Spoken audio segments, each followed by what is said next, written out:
Welcome Back, Kotter made a major cultural splash when it premiered on September 9, 1975. It starred Gabriel Weston Kaplan as a somewhat sardonic Gabe Kotter, the teacher of a group of remedial class miscreants known as the Sweathogs in Brooklyn. The school's rigid vice principal, Michael Woodman, played by John Sylvester White, has all but given up hope on the mismatched, racially diverse teenagers, deeming them as being nothing but hopeless hoodlums. Gabe is given the duty of overseeing the kids until they either drop out or get expelled. Having once been a remedial student himself, however, he remains empathetically hopeful for the kids and decides to give them the chance that no one else seems to be extending to them. In fact, he was a member of the very first class of Sweathogs, so it's a cause that's close to his heart. Because of this intimate connection, a close rapport is formed between Gabe and his students, so much so that they often visit him at his personal apartment, at times even making use of his fire escape window access, much to the disdain of his wife Julie, played by Marcia Strassman.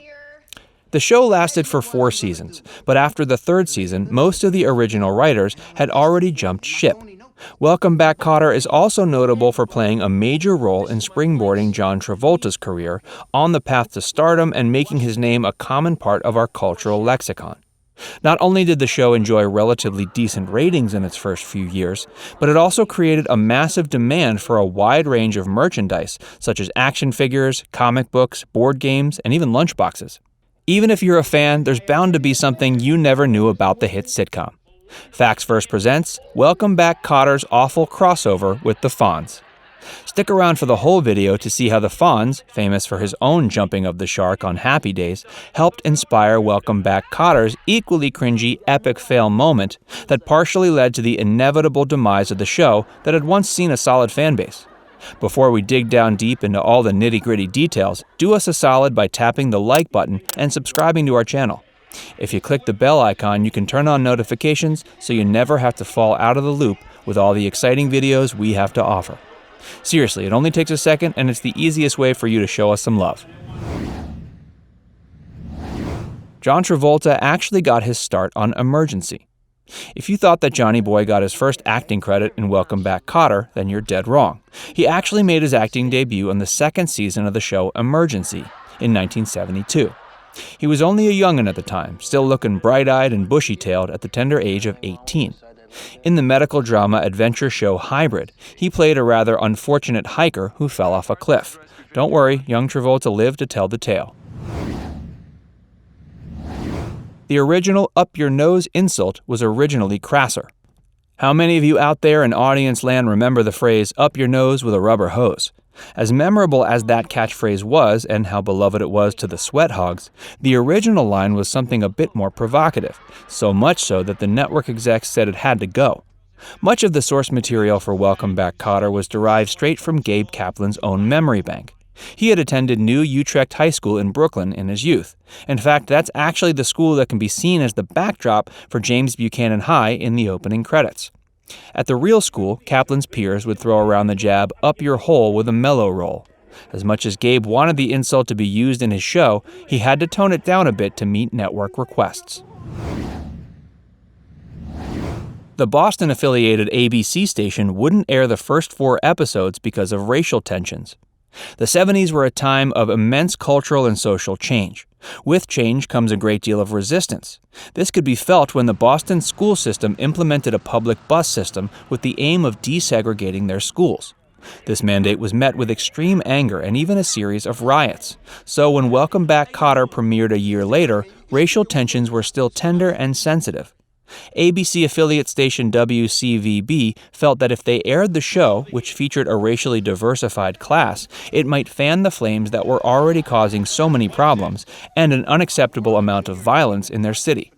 After the show received critical acclaim and gained the approval of viewing audiences, however, they reversed their decision and let the show air. Turns out their fears didn't quite pan out as they expected. Kotter found success in that market as well. Lawrence Hilton Jacobs put out one heck of a disco album in 1978. In fact, he wasn't the only musical member of the Sweathogs. Gabe Kaplan had a moderately popular hit with his novelty track Up Your Nose in 1976, and John Travolta would even reach the top 10 with his dazzling little ditty Let Her In the summer of that same year. With all that attention on Kaplan and Travolta's musical works, Lawrence Hilton Jacobs' not surprisingly solid disco soul album Fly Away to My Wonderland was overshadowed by his co-star's success. The album got some spins at the club and was moderately successful on the soul charts, but never received the credit it deserved. Welcome Back Kotter was almost named just Kotter. And it would have been too if anything actually rhymed with Kotter. John Sebastian, formerly of The Lovin' Spoonful, was commissioned to come up with the show's theme song, but he was quickly burdened with a bit of writer's block. He couldn't quite conjure up the right lyrics because nothing quite rhymed with the clunky, consonant-heavy name. Working with what he had, he jotted down the lyrics and composed the mid-tempo track Welcome Back. The network execs fell head over heels with the tune, so much so that they added the words Welcome Back to the title to match the song's title. Thanks for the contribution, John. Bet you didn't expect them to rename the whole show because of you, now did you? I Love Lucy's Ethel was the godmother of John Sebastian. Or at least the actress who played her on TV was. Vivian Vance was given that honor by Sebastian's mother, who was good friends with Vance. Vivian never had children of her own, so the designation meant a lot to her. It's actually a bit odd how it seems like all sitcoms somehow all lead back to I Love Lucy in some sort of 6 Degrees of Kevin Bacon kind of way. If you can figure out why that actually is, let us know. The show was retitled in Italy as a result of Travolta's film success. John Travolta's biggest credit of his career, well, arguably at least, was 1977's disco-inspired saccharine sheen dance film Saturday Night Fever. And yes, now you're going to have the Bee Gees stuck in your head for the rest of the day. You're welcome. In 1980, some Italian network execs figured they could capitalize on the success of the insanely popular film and air Welcome Back Kotter, which hadn't been showing there yet. Travolta was still soaking up the limelight, riding the wave of fame that the film had awarded him. Hoping to ride that wave with him, they retitled the sitcom I Ragazzi del Sabato Sera, or The Saturday Night Boys, for the Italian market, as if somehow Italian viewers wouldn't realize that the show and the film weren't related. Several spin-offs were attempted, and all failed. If only there was some kind of magic spell or ritual a network could invoke to make a decent spin-off off of a hit show. Maybe someone should ask All in the Family's Norman Lear what his secret is. Seriously though, that show had 7 successful spin-offs. He had to have made a deal with the devil or something. Anyways, Welcome Back Kotter had 4 spin-off attempts, and only one of them ever made it to anyone's TV screen, Mr. T and Tina. And even that show only saw the light of day for a measly 5 episodes. Without the Sweathogs, the show had no momentum or chemistry. Later on, they would attempt a backdoor pilot to introduce another show that would revolve around Horseshack, entitled Rich Man, Poor Man, Horseshack. But test audiences really weren't feeling it, and the rest of the Sweathogs couldn't stand to lose his presence as part of their entangled clan. Again, 20 years later, Robert Heggies pitched the idea of a reboot of the series, featuring the Sweathogs all grown up, but that too never gained any traction. Too bad though, we'd actually half want to see how that would have panned out. Welcome Back Kotter had a really bizarre crossover with Happy Days. Remember when the Fonz jumped the shark on Happy Days, thus sealing the deal that the show had reached the point of no return and was doomed for cancellation? Well, a similarly awful moment happened involving the folks from Welcome Back Kotter, featuring the Fonz man himself yet again. Forget the fact that Happy Days took place in the 50s and 60s. That little tidbit meant nothing to Frank Lyndon, a member of the doo-wop group the Belmonts. Lyndon wrote one of the cringiest novelty songs ever penned with the track The Fonzarelli Slide. The disco disgrace appeared on an album entitled Fonzie Favorites, put out by Jukebox International.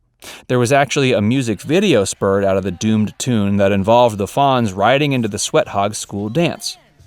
Horseshack asks the Fonz if he's there to become the leader of their crew, a feat that would really be unlikely considering he was creeping close to 40. Lyndon provides all the vocal work for the track too, which adds an added layer of surreal weirdness. The entire skit completely misses the mark, to say the least. If you want to experience something truly awful, you should probably check it out. Well, that's about all the Welcome Back Kotter secrets we can handle at the moment. Well, maybe we just need a breather after witnessing that Fonzie crossover. Seriously, that was truly awful. But anyway, now we'd like to hear from you. Who was your favorite character on Welcome Back Kotter? Are you a Barbarino fan, or will Gabe Kotter always hold a special place in your heart? Let us know what you think in the comments. Before you move on to something else, make sure you hit like and subscribe to our channel so you can catch all our future videos.